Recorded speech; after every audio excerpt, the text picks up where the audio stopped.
अच्छे दिन। विकास यही मेरी प्रेरणा है और वहाँ पर राम जी का ही मंदिर बनेगा। सबका साथ, सबका विकास। अच्छे दिन। 15-20 लाख रुपए यूं ही मिल जाएगा कि 2022 आजादी के 75 साल होंगे, तब तक हिंदुस्तान में एक भी परिवार ऐसा नहीं होगा जिसका अपना खुद का पक्का घर नहीं होगा। देख रहा है विनोद, कैसे 2022 में हर सर पर छत देने की बात को हर घर तिरंगा की पैकेजिंग के पीछे छिपाया जा रहा है। तुमको घर मिला विनोद? ये तो बड़का भारी बात है भैया, यहाँ तो बुलडोजर चल जाता है। साल 2022 यानी आज़ादी के 75 साल बाद यानी न्यू इंडिया बनाने का सपना कुछ वक्त पहले मीडिया चीख चीख कर कह रहा था। मोदी का मिशन 2022 तक नया हिंदुस्तान, क्या है 2022 का प्लान? तो क्या 2022 तक नया भारत बनने का प्लान पूरा हो गया? क्या बीजेपी ने आज़ादी के 75 साल पूरे होने पर जो वादे किए थे, क्या वो पूरे हो गए? क्या सबको घर मिल गया? क्या भारत 5 ट्रिलियन इकोनॉमी तक पहुंच गया?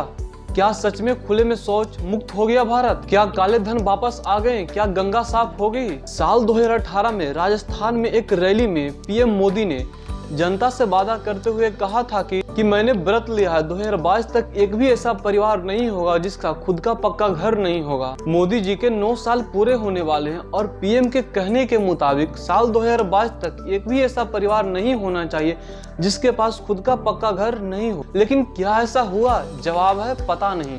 आवास और शहरी मामलों के मंत्री हरदीप सिंह पुरी ने जुलाई 2022 में बताया कि प्रधानमंत्री आवास योजना के तहत 1 करोड़ 22 लाख स्वीकृत मकानों में से कुल 61 लाख पक्के मकान बन चुके हैं या लाभार्थियों को मिल चुके हैं। बता दें कि साल 2015 में इस योजना की शुरुआत हुई। हाँ, वो अलग बात है कि हर भारतीय की सर पर छत देने की बात करने वाली सरकार बुलडोजर के जरिए लोगों का घर छीन रही है, वो भी बिना अदालत के फैसलों का, चाहे वो मध्य प्रदेश के खरगोन का मामला हो या उत्तर प्रदेश का हो।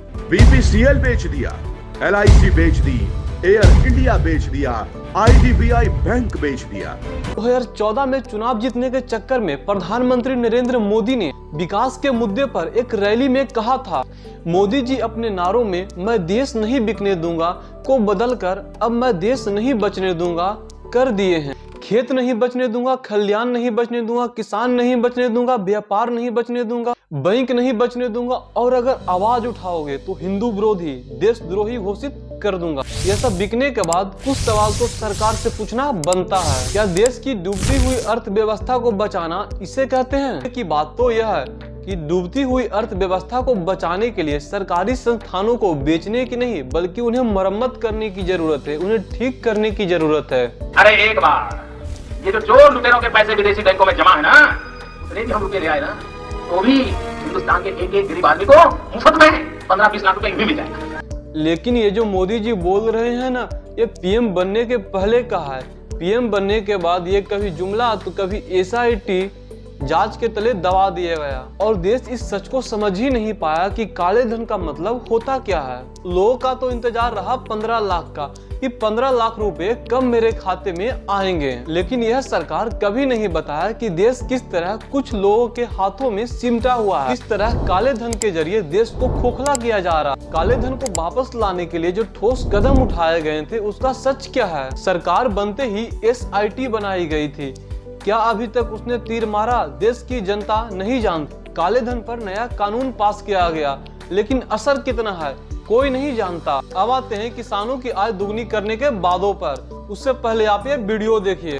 आजादी के 75 साल जब हो, हमारे देश के किसान की आय डबल होनी चाहिए, 2 गुना होनी चाहिए। सरकार ने किसानों की आय दुगनी या बढ़ने को लेकर कोई ठोस डाटा सामने नहीं रखी है, लेकिन किसानों के अलग अलग योजनाओं की तरह कुछ मौजूदा डेटा कहानी तो कुछ बता रही है। नेशनल सैंपल सर्वे के आंकड़े यानी कि NSS के आंकड़ों को देखेंगे तो पता चलता है कि सभी सोर्स से किसी परिवार का असल आय साल 2012-13 और साल 2018-2019 के बीच लगभग 21% बढ़ी है। इसका मतलब यह है कि वास्तविक रूप से सिर्फ 3.5% बढ़ी है। किसानों की इनकम डबल तो दूर की बात हुई, किसानों की आत्महत्या अभी भी जारी है और सरकार के सांसद निशिकांत दुबे इस पर झूठ बोल रहे हैं, वो भी सदन में। 1 अगस्त 2022 को लोकसभा में मोदी सरकार के सांसद निशिकांत दुबे ने कहा कि पिछले 8 सालों में यानी बीजेपी के सत्ता में आने के बाद किसी भी किसान ने आत्महत्या नहीं की है। लेकिन सांसद साहब को कौन बताए, नेशनल क्राइम रिकॉर्ड ब्यूरो यानी कि NCRB उनके बातों को झूठा बता रहा है। हमने 2014 यानी जब पीएम मोदी सत्ता में आए तब से लेकर 2020 तक का डेटा देखा तो पाया कि इस दौरान 43,181 से ज्यादा किसानों ने आत्महत्या की है। अब सवाल ये भी है कि यानी किसानों की आय दुगनी होगी या बढ़ गई है तो किसान आत्महत्या क्यों कर रहे हैं। चलिए अब बात करते हैं एक और वादे की, 5 ट्रिलियन इकोनॉमी का वादा। साल 2018 में एक कार्यक्रम में प्रधानमंत्री नरेंद्र मोदी ने कहा था कि भारतीय अर्थव्यवस्था का आकार साल 2022 तक दुगना होकर 5 ट्रिलियन अमेरिकी डॉलर बन जाएगा। लेकिन ऐसा कुछ भी नहीं हुआ।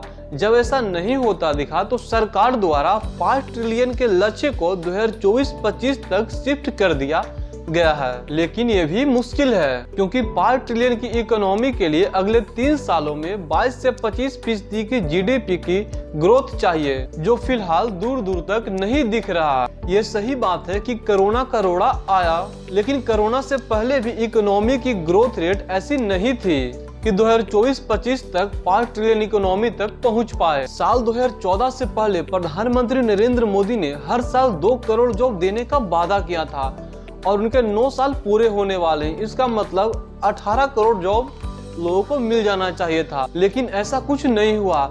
मिले सिर्फ 7 लाख लोगों को। वहीं केंद्र सरकार की नौकरियों की आवेदन करने वालों की संख्या 22 करोड़ से भी ज्यादा रहा। आपको ये भी बता दें कि केंद्र सरकार ने कई विभागों में 1 मार्च 2022 तक 9,79,000 पद खाली थे। जी हाँ, 9 लाख से ज्यादा पद खाली हैं। मोदी सरकार ने उज्ज्वला योजना के अंतर्गत मार्च 2022 तक वंचित परिवारों को 8 करोड़ LPG कनेक्शन देने का लक्ष्य रखा था, जो कि सरकार ने सितंबर 2019 में ही इस लक्ष्य को पूरा कर लिया था।